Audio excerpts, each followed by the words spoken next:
En ce mois de mars, nous mettons à l'honneur un document particulier.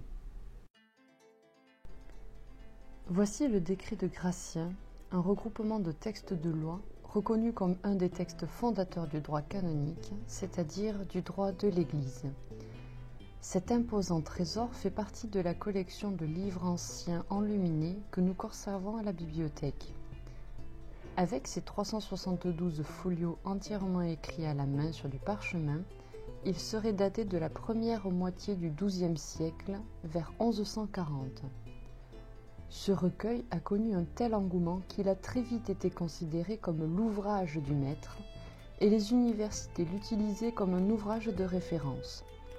Ce livre fait concorder différents droits anciens et deviendra la base du droit pendant plusieurs siècles.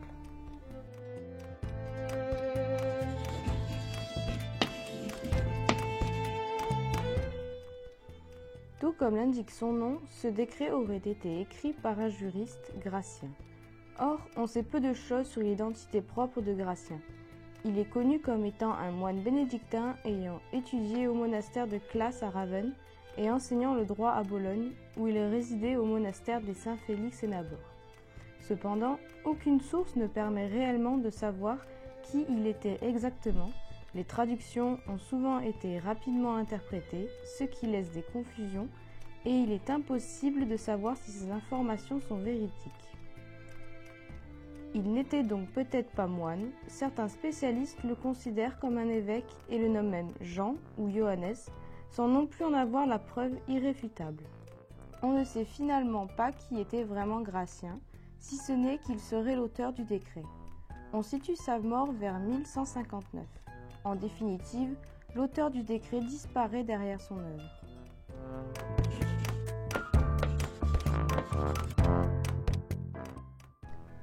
Cette œuvre, de son vrai nom Concordantia Discordantium Canonum, ou Concorde des canons dissonants, est un condensé de canons ou de règles juridiques s'appliquant plus précisément à l'ordre religieux. On peut l'apparenter à un code civil de nos jours pour l'époque, mais pour la religion.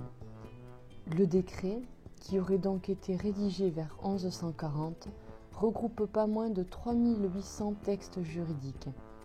Ce n'est pas seulement une compilation de lois, mais une confrontation entre plusieurs textes qui se contredisent afin de les résoudre et apporter une cohérence globale. Il instaure donc une hiérarchie entre les canons pour déterminer une priorité selon les cas étudiés. Ici est la nouveauté que nous apporte le décret de Gratien sur les autres recueils de lois.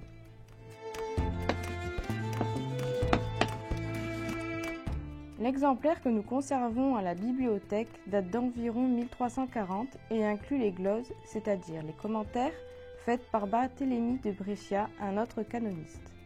Il appartenait à Madeleine Lartesuti, une dame d'autorité dans les affaires avignonnaises du XIVe siècle.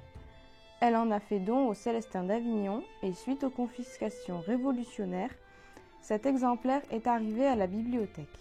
Ainsi, nous pouvons voir les initiales de sa donatrice sur la première page ainsi que la date de don.